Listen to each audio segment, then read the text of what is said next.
Hey everybody! So, I figured it was about time to do something haven't done in a while, and we interrupt these Portugal videos for that Farm Friday update. Let's go see how everything's doing. And yeah, let's just see how stuff is doing. I'm in a feisty mood right now, so bear with me.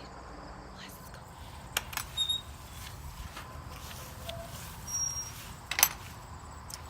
go. Alright, so our San Marzanos. Not super impressed with them. Maybe it's just the way that we grew them. We will probably try them again.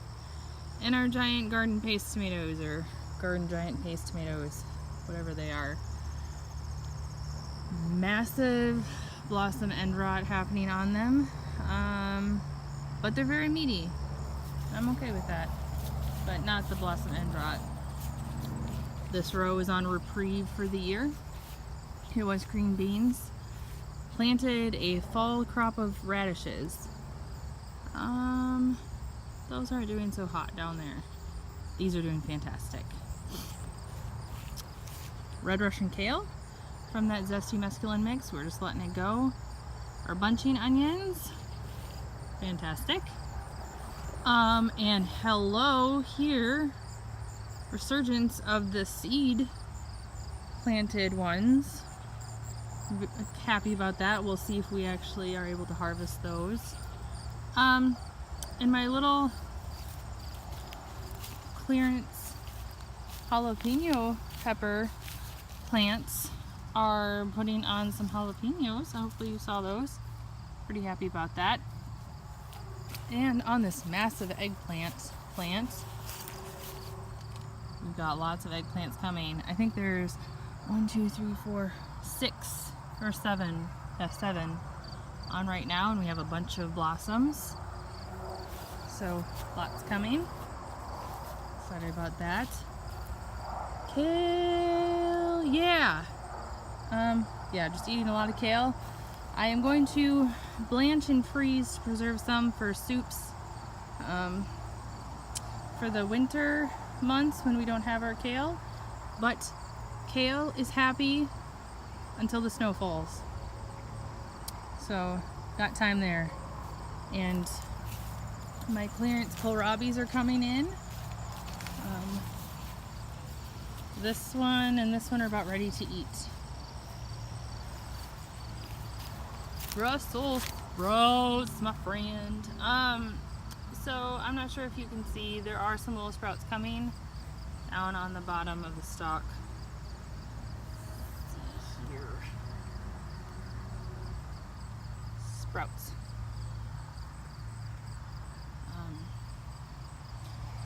Brussels sprouts actually like it when it's snowing, oddly enough. So hopefully you get some of that. Totally forgot when I was planting my radishes and other things that you'll see soon, I planted more Brota Crunch lettuce, and it's coming up. Because it was so hot when I did it, I put a couple seeds in each locale of the hole, and literally almost all of them are coming. So happy about that. And out of, what was it, 8 cauliflower plants, these 2 are the only ones that have heads. And that one has a huge garden spider on it. Let's see if I can show you this. See, there's a cauliflower head right there. Coming. Japanese beetles and cabbage moths are having fun with this. Our little broccoli plants, I've been pulling the broccoli off of. We have been eating and freezing. Done. That was peas, this was peas, this was peas, all out. And then this row, spinach. We'll have some. and we'll probably freeze it, but it's okay. That sad broccoli plant down there, the cabbage moths had their way with it. But we have more broccoli coming up. Hopefully we will get more broccoli so we can freeze it for the winter. Our carrot row. So our Burpees Scarlet Nantes that were here were the absolute best we have ever had. No joke. They grew the best that we've ever had. The rainbow colored carrots, I think I would probably try them again, but a different company. And do you see all of those peppers still? Look at all of those peppers still.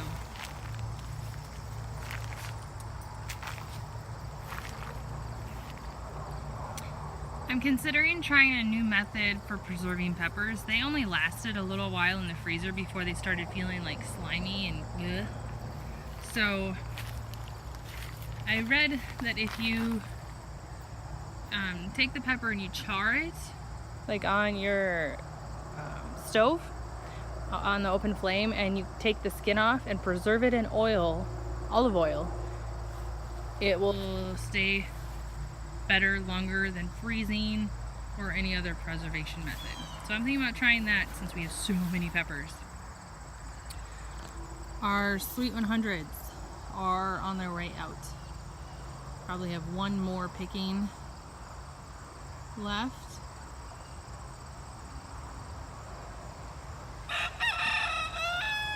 And these pink ladies are really good. It's probably a good thing that we got them for free. I don't think I'd ever buy the seeds to plant. Pay for them, I should say. And then our tomatoes.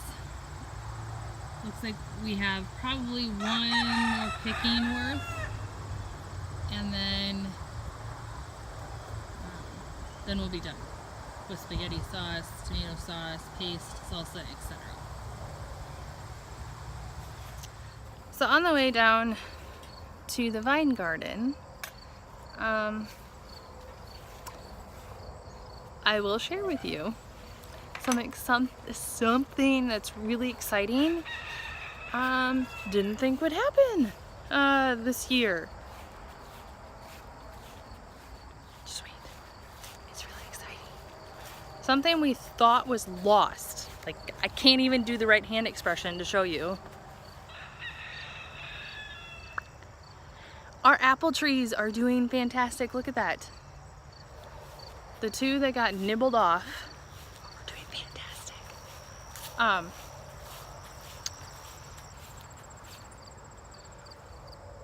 We're not quite sure what's going on with this one. We think it was the Japanese beetles because there's still a decent growth down there. So we think it was the Japanese beetles. And look at this one. Now they should be as tall as the one I just showed you that had the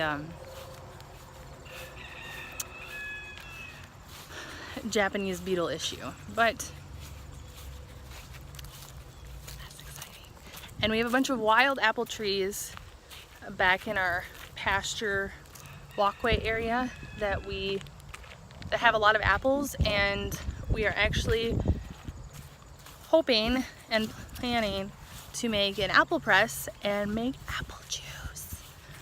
Just because we don't manage those, and they're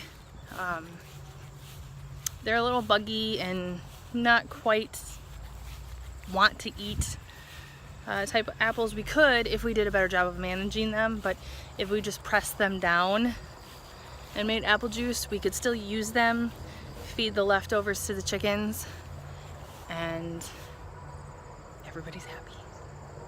Now let's look at the vine garden. It doesn't look like too much. It just looks like green. Pumpkins.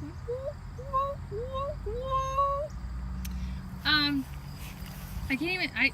I think we counted almost 30 pumpkins in here, guys. So we'll have enough, and these are not eating pumpkins. These are just decorative, like Halloween pumpkins. So that's awesome. Watermelon. Woo! I think we have probably around 8 or 10, because here's a watermelon plant and it kind of goes like this, and then there's a second one right about here. And I think there's about 10 of them. And here's our cantaloupe muskmelon. We currently have, let's see, 1, 2, 3, 4, 5, 6. I think 8 left. We ate one. Fantastic. It was awesome, and it's the first watermelon we've ever, or I'm sorry, cantaloupe we've ever successfully grown. Same thing goes for these watermelons. Cannot wait for those watermelons. Right here, this region is acorn squash. And this is just a mess right now, and I can't quite get in there to show you. But there are a lot, trust me. Here is our corn. Just do a little shot of corn on the back side. Okay. And yes, the raccoon and the deer are totally enjoying it.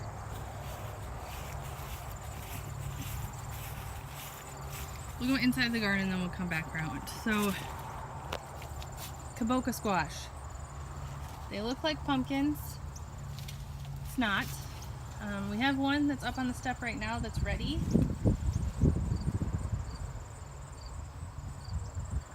If you have used kabocha squash, will you leave a comment down below and tell me some recipes you like?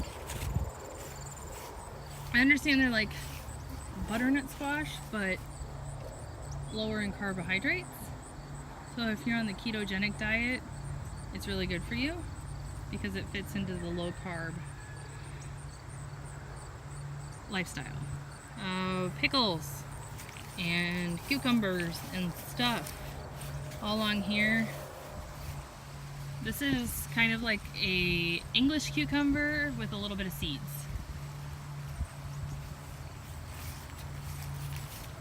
And then last but not least, our spaghetti squash. And do you see? So many, there's so many. Last year we had 2 vines and got over 30 spaghetti squash. And they lasted pretty much all winter. So it's pretty exciting. So there is the garden Farm Friday update. I hope you enjoyed that. And if you haven't already, then try and link it somewhere. Haven't done that before, so I apologize. If anything, it'll be in the description box below. I'm going to link, sorry, there's a neighbor dog chasing a bunny through the other neighbor's yard. I'm going to link in the description box below the next video, which is Farm Friday Update Part 2. How are the animals doing? So check that out. I'm sure the kids will love it. See you then.